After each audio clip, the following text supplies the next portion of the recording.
Ya, selamat pagi anak-anak. Ibu doakan selalu tetap sehat ya. Hari ini kita akan lanjutkan setelah kemarin kalian belajar tentang cermin datar dan juga cermin cekung. Hari ini kita akan mulai membahas tentang cermin cembung. Oke, ini di bawah ini ada gambaran tentang cermin cembung. Anak-anak, cermin cembung ini artinya permukaan cerminnya yang melengkung ke luar ya ini.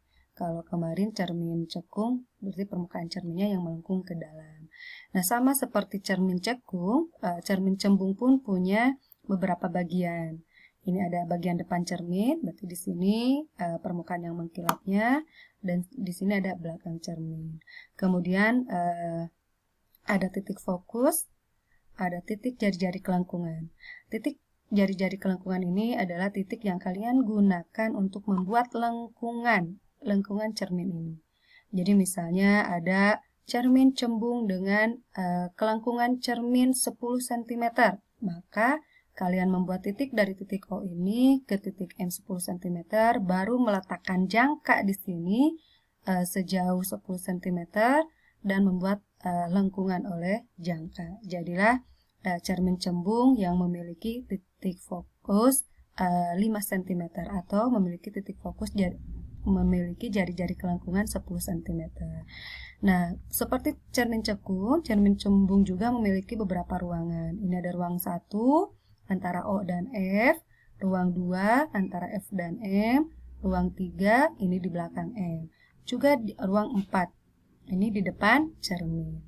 Nah, tahu bedanya dengan cermin cekung? Sudah ya.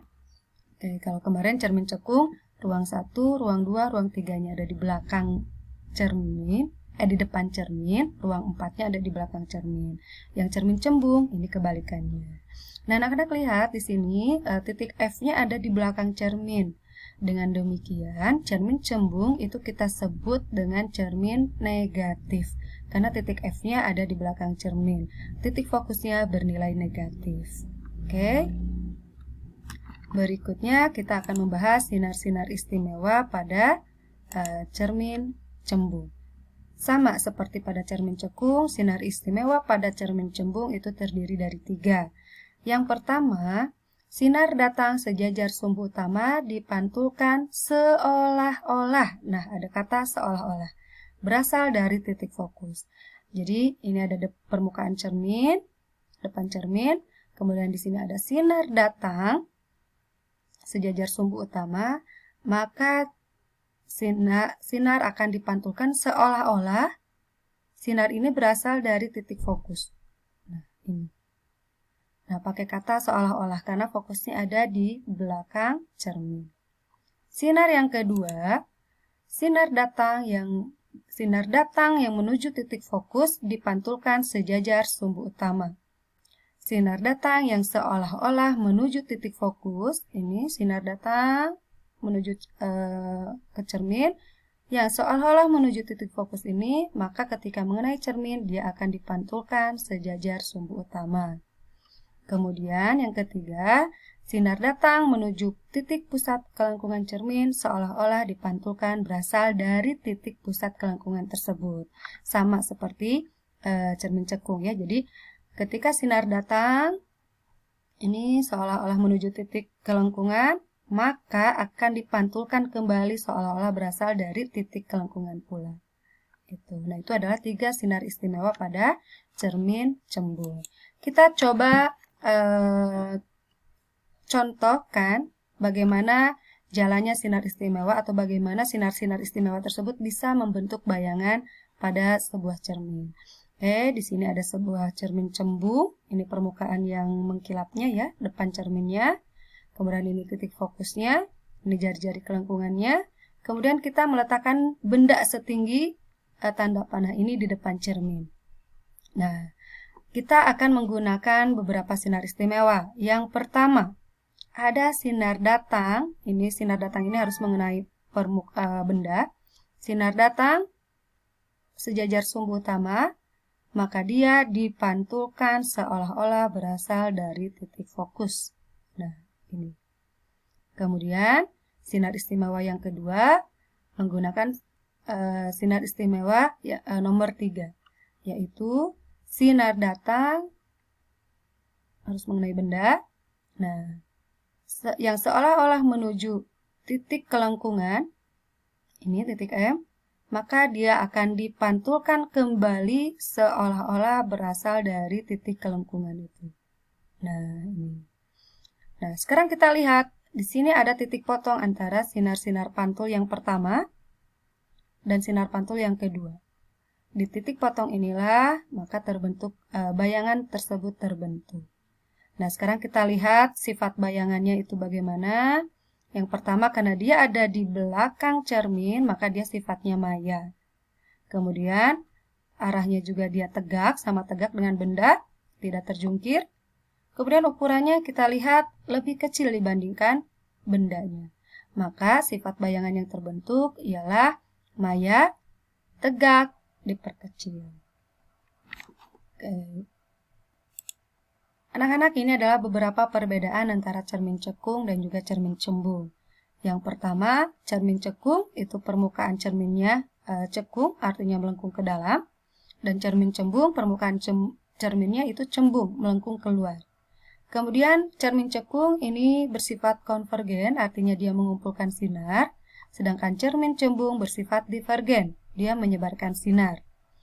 Cermin cekung memiliki titik fokus di depan cermin sehingga bernilai positif atau kita sebut juga dengan cermin positif. Cermin cembung titik fokus berada di belakang cermin sehingga bernilai negatif atau kita sebut juga dengan cermin negatif. Nah, persamaan cermin cembung anak-anak ini sama saja seperti pada cermin cekung, hanya yang berbeda nilai fokusnya pada cermin cembung itu bernilai negatif. Kita langsung saja pada contoh, misalnya sebuah cermin cembung memiliki jari-jari kelengkungan 30 cm. Jika benda diletakkan pada jarak 10 cm di depan cermin cembung, tentukan jarak bayangan yang dibentuknya. Nyatakan sifat-sifatnya dan buatlah gambar diagram sinarnya.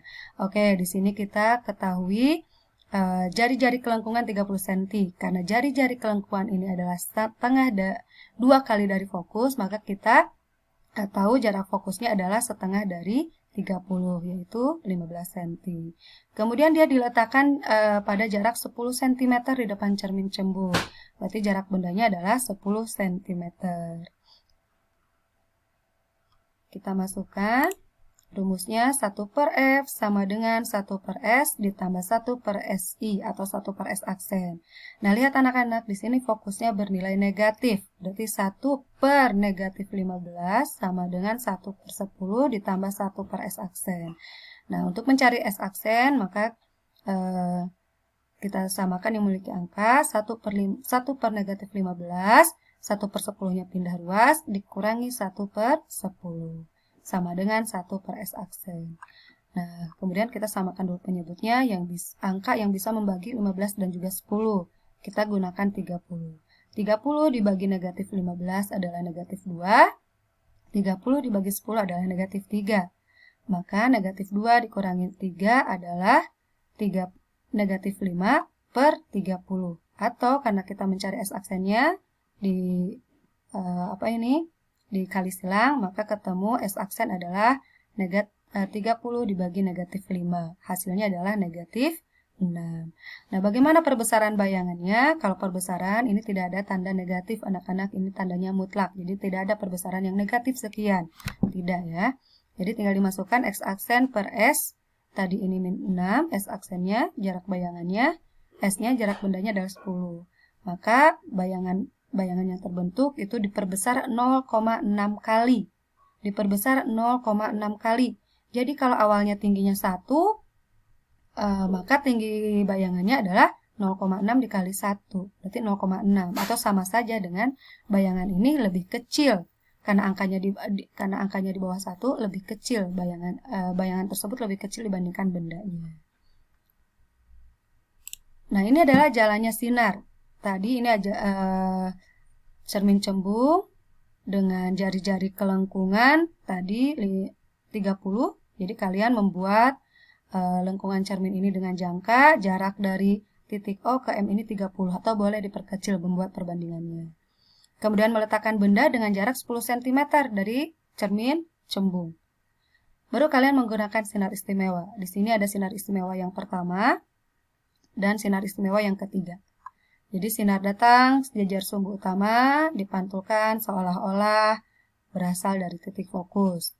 Kemudian yang kedua, sinar datang yang seolah-olah menuju titik pusat kelengkungan, maka dia akan dipantulkan seolah-olah berasal dari titik kelengkungan. Nah, titik potongnya ini merupakan tempat terbentuknya bayangan.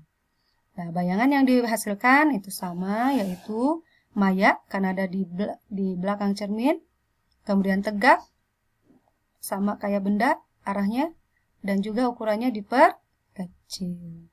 Nah, itu anak-anak, semoga bisa membantu, dan selamat belajar untuk kalian, dan selamat mencoba untuk latihannya. Nih, ya, silakan boleh ditulis terlebih dahulu, boleh di-pause dulu untuk menulis soalnya, kemudian nanti kalian kerjakan. Seperti biasa, hasil pekerjaan kalian kirimkan melalui media sosial WhatsApp ke guru mata pelajaran yang bersangkutan. Oke anak-anak, itu saja untuk hari ini. Terima kasih. Sampai bertemu lagi nanti. Sehat-sehat selalu di rumah ya. Oke, selamat pagi.